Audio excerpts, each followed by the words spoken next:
Let's use the Cauchy integral formula to evaluate this complex contour integral. We are integrating over the unit circle, denoted by the modulus of z equals 1. First, let's look at the denominator. We can factor z squared plus 2z into z times z plus 2.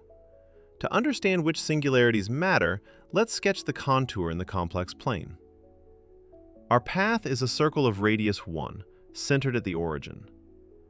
Looking at the denominator, we have two singularities, one at z equals 0 and another at z equals negative 2.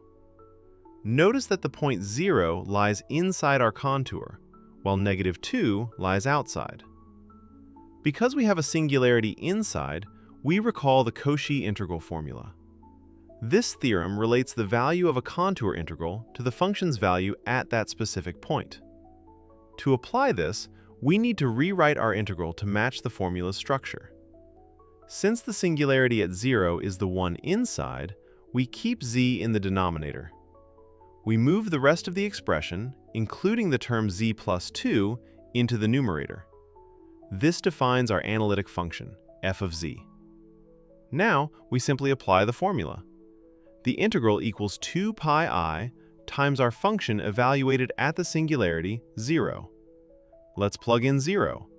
We get e to the power of 0 divided by 0 plus 2. This simplifies to 1/2.